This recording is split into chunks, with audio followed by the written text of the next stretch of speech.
Hello అండి.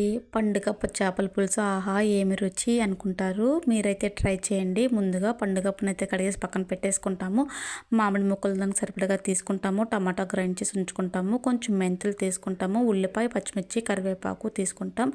అల్లం, కారం, పసుపు, ఉప్పు ఇవన్నీ కావాల్సిన పదార్థాలు. కడాయి తీసుకుంటాం. ఆయిల్ వేసుకుంటాం. అందులో కొంచెం మరిగిన తర్వాత కొంచెం మెంతులు అయితే వేసుకొని కొంచెం వేగిన తర్వాత ఉల్లిపాయ, పచ్చిమిర్చి, కరివేపాకు వేయిస్తాము. అల్లం వెల్లుల్లి పేస్ట్ వేయించి కారం, పసుపు, ఉప్పు, మసాలా పౌడర్ ఇవన్నీ 1 బై 1 అయితే వేసుకొని ఫ్రై చేసేసుకుంటాం అనమాట. ఫ్రై చేసుకొని తర్వాత వేగిన తర్వాత టమాటా ప్యూరీ అయితే వేసుకుంటాం. మనం గ్రైండ్ చేసి పెట్టుకున్న పేస్ట్ వేసుకొని కొంచెం సేపు వేగిన తర్వాత కొంచెం సాల్ట్ వాటర్ వేసుకున్నాను నేనైతే. తర్వాత కట్ చేసుకున్న మామిడికాయ ముక్కలు ఉంటాయి కదండి, అవి అయితే వేసుకొని కొంచెం సేపు మరిగిన తర్వాత శుభ్రం చేసుకున్న పండుగప్ప ఫిష్ ఉంటుంది కదండి, చేప ముక్కలు అవైతే వేసేసుకొని మీడియం ఫ్లేమ్లో పెట్టుకొని ఉడికించుకుంటాం అనమాట. అంతే, చాలా బాగుంటుంది.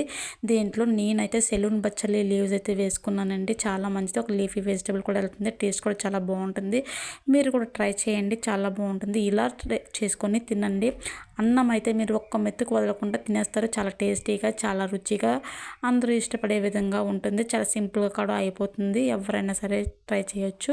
చూస్తున్నారు కదా, పులుసు అయితే ఈ విధంగా ఉడుకుతుంది. లాస్ట్లో చేసి నేను ఈ ఆకుకూర అయితే వేసుకున్నాను. డాక్టర్స్ కూడా ఇప్పుడు ఈ ఆకుకూర ఎక్కువ ప్రిఫర్ చేస్తున్నారంటండి. సో మీరు కూడా ఏదో విధంగా తినడానికి ట్రై చేయండి.